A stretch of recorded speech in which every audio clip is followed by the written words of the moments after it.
اچھا میں آپ کو ایک اور بات بتاؤں، اگر یہ ڈسکا کا الیکشن جیتے ہیں نا اس وقت، پوری ٹیم بدلی حمزہ شہباز نے، یہ حمزہ شہباز نے الیکشن جتوایا ان کو، اگر یہ انہیں پہ رہ جاتے نا تو وہ اور کہانی ہونی تھی. پوری ٹیم بدلی انہوں نے، حمزہ شہباز نے اپنے بندے لگائے، مانیٹر کیا، سارے کا سارا کیا، پھر جا کے انہوں نے اس میں جو ہے وہ کامیابی حاصل کی. اسی طرح اگر یہ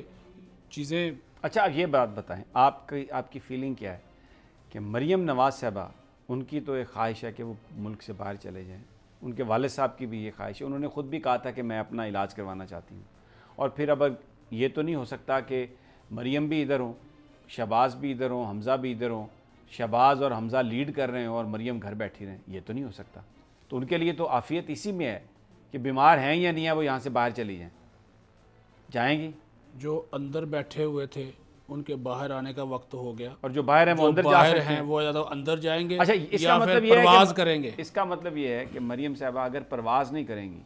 تو پھر کوٹ لکھپت جائیں گی، بالکل جائے گی، کیونکہ ان کا اب وہ نیب نے جی درخواست دے دی ہے درخواست دے کہ دی ہے. اپیلوں کی سماعت میں اتنا زیادہ وقت تو لگتا نہیں ہے. اور اب پی ڈی ایم بھی ساتھ مریم کے نہیں جائے گی، پیپلز پارٹی ہے نا جی ساتھ، اور کیا ہے باقی اپنے کارکن لے جائے یا مولوی ساتھ چلا جائے گا زاریہ یکجہتی کے لیے. باقی کون سی پی ڈی ایم ہے مجھے بتائیں؟ نہیں وہ محمود اچکزئی کی پی ڈی وہ ایم تو ہم نے اے این پی کو آپ نے ویسے لدا کر دیا. وہ تو سرکار کہہ رہی ہے کہ جتھے ہمیں ڈکٹیٹ نہیں کر سکتے، تو اگر جتھے لے کے کہیں جائیں گے تو پھر جتھوں کو پھر کنٹرول کرنا بھی، تو ٹریلر تو آپ نے دکھا دیا، پھر ایسے ہی پھر کنٹرول اس کیا کا جائے یہ گا. مطلب ہے جب حکومت خود کہتی ہے کہ بھئی ریاست کی ریٹ جو ہے وہ ہم نے ہر صورت میں برقرار رکھنی ہے اور ان کی بلیک میلنگ میں نہیں آنا. اب دیکھیں جو اگریسونیس، جو جارحانہ پن محترمہ دکھا رہی تھی مریم نواز صاحبہ، وہ پاکستانی سیاست میں اس طرح چل نہیں سکتا. یا تو بندے کا دامن بہت زیادہ صاف ہو، شفاف ہو، میرٹ پہ اوپر ہو، وہ تو کہانیاں کچھ اور نکل آتی ہیں. ابھی یہ جو ٹی ٹیز والی آج جو انہوں نے سنائی ہیں، وہ پاپڑ والا یا فلاں والا، یہ ساری چیزیں اب انہوں نے کا جو وکیل تھا اس نے کہا وہ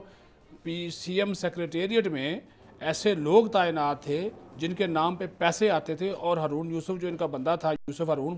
وہ ان سب چیزوں کو دیکھتا تھا. انہوں نے ساری چیزیں وہاں پہ بیان کی، لیکن شہباز شریف نے اس بیانیے کو، اس کو بھی پتہ چل گیا ہے، کیونکہ پاکستان میں سیاست اس طرح تو نہیں ہو سکتی. پاکستان میں اچھا تعلقات، تعاون، رابطے ان سب کے ہیں اسٹیبلشمنٹ کے ساتھ، یہ ڈکی چھپی بات ہے. اب کوئی اچھا جو آپ بات کر رہے ہیں لیول ہر ایک کا اپنا اپنا ہے. اچھا اس مرتبہ انہوں نے یہ کیا کہ ان کو بھی ہر ایک کو ان کے لیول میں رکھا ہے، بول تے تول،